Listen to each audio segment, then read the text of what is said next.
The story of the mysterious giant iron wall built by King al-Qarnayn is connected to the existence of Gog and Magog, the corruptors of the earth. It is mentioned in Surah Al-Kahf, verses 93 to 97, that this wall is located between two mountains.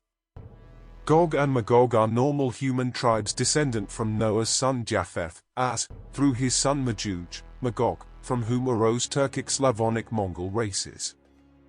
The Prophet Muhammad described them as being well-built and having red hair, small eyes, and wide, flat, shield-like faces. There is no mystery about the people themselves. Islamic scholars have known who they are for a long time. The mystery is only on how to interpret the hadith regarding them in a logical and sane manner, which is what the scholars demanded of all tafsir. Yajuj and Majuj, in Islamic eschatology, two hostile, corrupt forces that will ravage the earth before the end of the world. They are the counterparts of Gog and Magog in the Hebrew Bible and the Christian New Testament. They are mentioned in the verses of the Quran, the holy book of Islam. According to the Quran, a certain people terrorized by Gog, Yajuj, and Majuj induced al-Qarnayn, a figure identified by some scholars as Alexander the Great and by others as either of the Persian king Cyrus II or Darius I, to construct between Yajuj and Majuj a great wall that neither could scale or penetrate, trapping both between two mountains until just before the Last Judgment. A hadith, recorded saying of the Prophet Muhammad, states that they dig under the wall every night trying to escape, only to find each morning that the wall has been restored by God.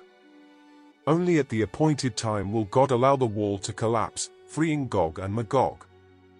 Some later traditions expand the portrayal of Gog and Magog, providing various descriptions of them. Some Gog and Magog are as tall as cedars, others as wide as they are tall, and some completely covered by their ears. They will appear in large numbers in the northeast of the ancient world as portents of the end, then proceed south toward Israel, drinking up the waters of the Tigris and Euphrates rivers or the Sea of Galilee and killing everyone along the way. When there are no more human targets left for their arrows, Yajuj and Majuj will shoot at the sky, hoping to destroy heaven. Then God will attack their necks with worms that will fill their ears and noses, thus killing them.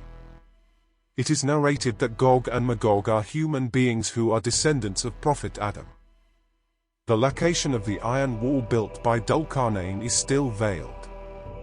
However, many believe that the location of the wall of Gog and Magog is between Samarkand and India, as mentioned by Abdullah Yusuf Ali in his interpretation of the Holy Quran, which is in the Hisar district of Uzbekistan, 240 kilometers southeast of Bukhara, in a narrow gap between mountains. Alexander's alleged wall against Gog and Magog, often connected with the enclosure of the apocalyptic people, was a widespread theme among Syriac Christians in Mesopotamia. In the 9th century, Saulam the interpreter dictated an account of his search for the barrier to the Arab geographer Ibn Khaldun. In the map of Sharif Idrisi, the land of Gog and Magog is drawn in the northeast corner, beyond Northeast Asia, and enclosed. Some medieval European world maps also show the location of the lands of Gog and Magog in the far northeast of Asia, and the northeast corner of the world.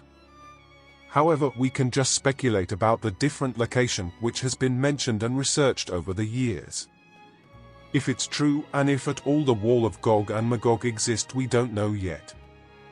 Let us know what do you think about it. In the meantime, don't forget to hit the subscribe button.